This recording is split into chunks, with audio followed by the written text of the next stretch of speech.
Salut tout le monde, c'est Dofi et aujourd'hui on se retrouve pour une nouvelle vidéo sur la chaîne. Comme vous l'avez vu sur la miniature et au titre, aujourd'hui on va parler de l'histoire de Mario, comment est-ce qu'il a été créé, son évolution, son succès, etc. Et du coup on va voir tout ça dans cette vidéo, c'est parti, let's go.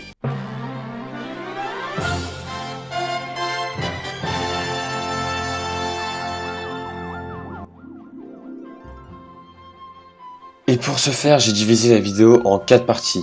En première partie, on va voir la création de Nintendo. En deuxième partie, Shigeru Miyamoto, le créateur de Mario.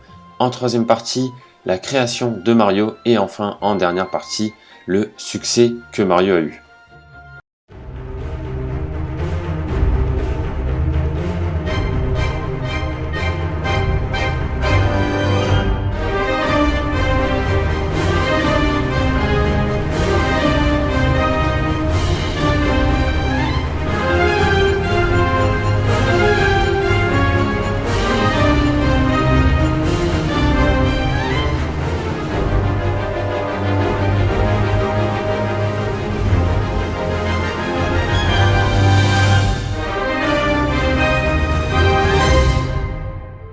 En 1889, Fusajiro lance son entreprise qu'il appelle Nintendo Kopai. Kopai qui veut dire carte en français et Nintendo qui viendrait de la phrase « laissons la chance sociale ». Alors comme vous le voyez ou non, Nintendo en fait était une entreprise qui faisait des cartes à jouer à l'époque. Le truc c'est que en 1960, l'arrivée du plastique arrive en masse, tous les jouets en plastique deviennent à la mode et en fait l'entreprise de Nintendo décide du coup de se lancer dans les jouets en plastique. Le problème c'est que Nintendo à l'époque, on va dire que leurs jouets n'étaient pas oufissimes et du coup ils ont eu l'idée de rajouter de l'électronique dans leurs jouets. C'était d'ailleurs les premiers à faire ça et lorsqu'ils avaient sorti leur premier jouet électronique, ça avait plutôt pas mal marché. Et du coup Nintendo ont décidé de faire leur propre jeu dans les bandes d'arcade. Alors déjà il faut expliquer deux choses, c'est qu'à l'époque pour jouer aux jeux vidéo il fallait aller dans certaines salles, donc des salles d'arcade et du coup il fallait vraiment avoir un bon jeu pour pouvoir le sortir dans les salles d'arcade. Et aussi deuxième chose, faut savoir que Nintendo à l'époque c'était pas du tout une entreprise qui faisait rêver. Travailler chez Nintendo c'était pas un truc vraiment stylé. Du coup c'était un petit peu compliqué pour Nintendo de se lancer dans le jeu vidéo et ils ont essayé de trouver une idée, de trouver une bonne idée pour faire un bon jeu pour que ça puisse marcher. Et c'est là du coup que Shigeru Miyamoto entre en scène, c'est tout simplement grâce à lui qu'ils vont créer leur premier gros jeu vidéo.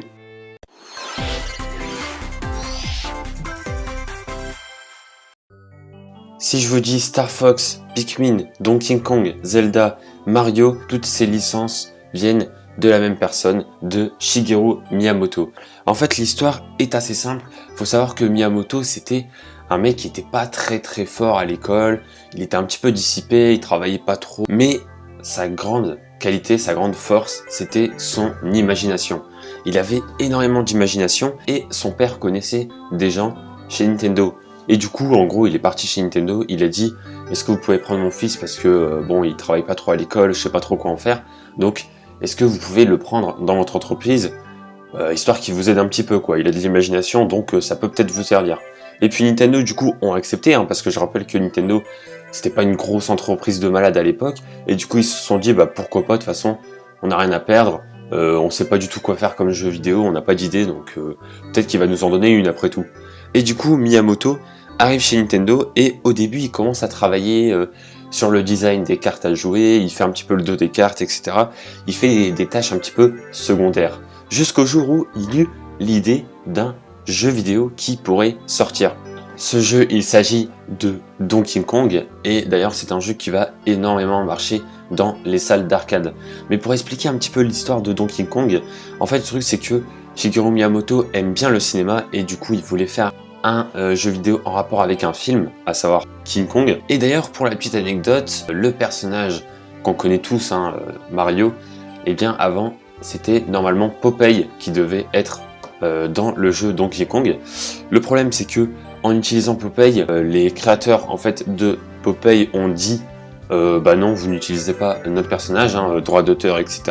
Du coup Nintendo, il fallait bien qu'ils inventent un personnage pour combattre Donkey Kong. Shigeru Miyamoto va s'en occuper bien évidemment, et il va faire un personnage qu'il va appeler Jumpman. Alors Jumpman maintenant s'appelle Mario, mais à l'époque il s'appelait Jumpman parce qu'ils n'avaient pas encore l'idée du nom de Mario. On va voir un petit peu pourquoi est-ce qu'ils ont eu cette idée d'ailleurs d'appeler Mario Mario, mais avant ça, on va voir aussi surtout pourquoi est-ce que Jumpman a été réalisé comme ça.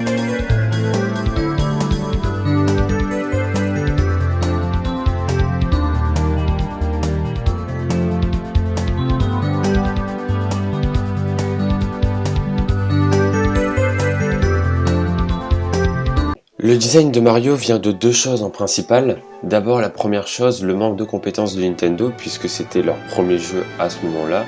Et ensuite, la deuxième chose, c'était tout simplement l'époque. Puisqu'à ce moment-là, on pouvait faire que des jeux en 8 bits, et du coup, on pouvait mettre très peu de détails sur les personnages. Donc le design de Mario a été très bien réfléchi par Nintendo et surtout par Shigeru Miyamoto. D'abord, quand on prend le personnage, on voit qu'il a une salopette. Et bien en fait c'était tout simplement pour différencier les bras des mains, c'est tout simplement pour ça. Et s'il est bleu et rouge, c'est tout simplement pour différencier le bas et le haut du corps. Et ensuite au niveau de la tête, il a une casquette pour ne pas animer les cheveux. Et enfin sa moustache était là pour séparer le nez de la bouche. Donc comme vous pouvez le voir, le design de Mario a été choisi pour qu'il y ait le moins d'animation possible à faire et pour que ce soit plus simple à comprendre. Donkey Kong sort donc en 1981 et c'est le premier gros succès de Nintendo. Après ça, il continue de faire quelques jeux sympas en salle d'arcade par la suite. Et en 1984, un homme d'affaires appelé Mario Segale loue un entrepôt à Nintendo. Nintendo, ça va beaucoup les aider et pour remercier cette personne, ils vont tout simplement appeler Jumpman Mario. Du coup, en 1985, Mario Bros sort dans les salles d'arcade et ça va être le dernier jeu à sortir en salle d'arcade. Après ça, Nintendo vont sortir leur propre console de salon et c'est à partir de ce moment-là que Nintendo va faire beaucoup de jeux et beaucoup de jeux Mario aussi. Avant de passer à la dernière partie de la vidéo, parlons un petit peu de Mario Bros parce que croyez-moi, il y a pas mal de choses à dire à son sujet. Le gameplay était plutôt cool et le jeu était assez long et il y avait aussi un truc nouveau de la part de Nintendo, c'était le mode multijoueur. C'est d'ailleurs comme ça que Luigi va être créé parce qu'il fallait un deuxième personnage pour le deuxième joueur et il fallait que ce personnage ressemble à Mario mais avec des couleurs un peu différentes pour différencier les deux personnages. Du coup c'est comme ça que Luigi a été créé. C'est quand même fou de se dire que si Popeye avait pu être mis dans le jeu Donkey Kong, Luigi et Mario n'auraient jamais été créés. Mario Bros a donc fait un énorme succès et d'ailleurs aux États-Unis ils ont même fait un film Mario Bros tellement que le jeu avait bien marché. Bon après le film n'était pas oufissime, il suffit de voir la tête de Mario et Luigi, bon. On comprend que c'était pas non plus un film de dingue. D'ailleurs, parlant du film 2 secondes, juste regardez la tête de Bowser. Et il y a même encore pire que Bowser, le Goomba. Là, il n'y a plus de respect là en fait. Après, il y avait aussi Toad, qui n'avait du coup aucun rapport avec Toad. Mais le pire dans le film, c'était elle. Alors elle, vous allez vous dire, peut-être que c'est Peach. Non, c'est encore pire que ça. Peut-être que c'est Daisy. Non, c'est vraiment pire que ça. Alors en fait, elle est censée représenter Chip Chip. Oui, non, là, il n'y a aucun rapport, on est d'accord. Bref, du coup, le film était vraiment pas ouf. En plus de ça, il n'était pas du tout fait pour les petits parce qu'il y avait des scènes un peu bizarres, quoi, on va pas se mentir. Enfin bref, là, on s'en fout un petit peu du film, c'est pas vraiment ça le sujet, mais je voulais juste vous montrer quelques images parce que j'ai vu le film et à la fin du film, je me suis dit, à part deux mecs en cosplay de Mario et Luigi, il n'y avait aucun rapport avec l'univers de Mario.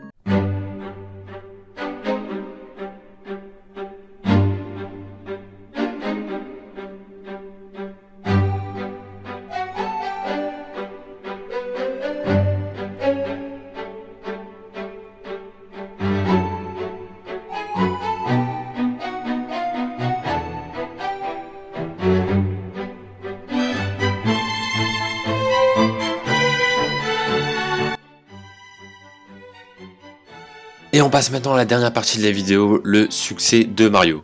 Et pour parler de son succès, on va voir les différents jeux de Mario qui sont sortis. En 1988, Mario Bros 3 sort sur la NES. Mario Bros 3 ça a énormément marché parce que ça a un peu repris les codes du 1 et du 2, sauf que ça a été amélioré. Déjà il y a eu pas mal de nouveautés comme le fait d'avoir des pentes sur les niveaux, alors ça peut paraître anodin mais ça a permis de créer des montagnes ou des crevasses, et du coup ça a permis en fait aux personnages de pouvoir glisser.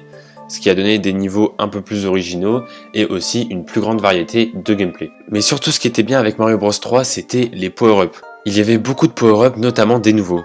En 1989, Mario Land sort sur Game Boy. Alors c'est un peu le même principe que Mario Bros, sauf que cette fois-ci, c'était sur Game Boy, donc sur console portable. C'est le premier jeu Mario à être sur portable, c'est d'ailleurs pour ça que le jeu avait plutôt bien marché. En 1991, on retrouve Super Mario World qui sort sur Super Nintendo. Encore une fois, un peu le même gameplay qu'un Mario Bros, sauf que cette fois-ci, il y a eu la toute première apparition de Yoshi, ce qui a apporté encore une fois une nouveauté de gameplay assez conséquent. Les niveaux étaient bien travaillés, le graphisme était nettement meilleur, bref, Super Mario World était un très bon jeu. En 1992, la série des Mario Kart sort sur Super Nintendo avec le premier opus. L'idée de base de Nintendo de faire un nouveau F-Zero sur Super Nintendo s'est finalement transformée en jeu de cartes. Malheureusement pour Nintendo, faire des vaisseaux spatials qui allaient très vite, c'était pas vraiment possible avec la Super Nintendo, du coup ils ont décidé de plutôt faire un jeu de cartes. Et c'est après avoir fini de développer le jeu qu'ils ont eu l'idée de rajouter les personnages de Mario pour que le jeu marche mieux. Et d'ailleurs ils ont eu raison puisque Mario Kart a très bien marché et ce qui a donné suite à plein d'autres Mario Kart. Alors on va pas tous les voir dans cette vidéo puisque tous les Mario Kart ont plutôt bien marché, du coup ça va être un petit peu redondant si on dit ça à chaque Mario Kart. En 1995 toujours, Super Mario World 2 sort. Alors cette fois-ci, il est vraiment différent du 1 puisqu'il n'en joue plus Mario mais Yoshi. Yoshi peut gober des ennemis, il peut aussi lancer des œufs et du coup ça a apporté encore une fois un gameplay totalement différent. Le jeu était super cool surtout grâce à son graphisme qui était assez original. En 1996, Mario 64 sort sur Nintendo 64, c'est le tout premier jeu 3D de Mario. Le but du jeu est de rentrer dans les tableaux du château pour aller dans les mondes qui correspondent au tableau.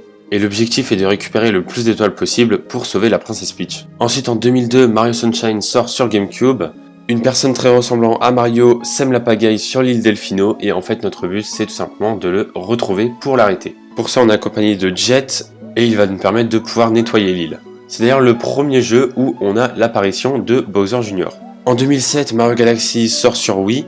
Le but du jeu est un peu comme Mario 64, c'est-à-dire de récupérer des étoiles dans différents mondes, sauf que cette fois-ci ce n'est pas des tableaux, mais bien des planètes. Et restez connectés sur la chaîne parce que je vais bientôt vous le faire en let's play. D'ailleurs le jeu était tellement bien qu'il a eu le droit à une suite quelques années plus tard, en 2010, Mario Galaxy 2 sort, un peu le même principe que le 1, sauf que là les planètes sont encore mieux, selon moi bien évidemment. En 2015, Mario Maker sort sur Wii U, un concept encore original, les joueurs peuvent créer leur propre niveau et il est publié dans le monde entier. Et du coup, on peut jouer au niveau des gens du monde entier. En 2017, Mario Odyssey sort sur Switch. Lorsque Mario touche un monstre avec sa casquette, il peut se transformer. Et on peut terminer cette partie en 2021 avec Bowser Fury qui sort sur Switch. Alors Bowser Fury n'a pas fait un grand succès puisqu'il vient de sortir, mais on peut quand même parler de ce jeu pour terminer cette partie. Puisque là, encore une fois, c'est un nouveau jeu Mario et encore une fois, il y a un nouveau concept. Le but du jeu est non de sauver la princesse Peach, mais bel et bien de sauver Bowser.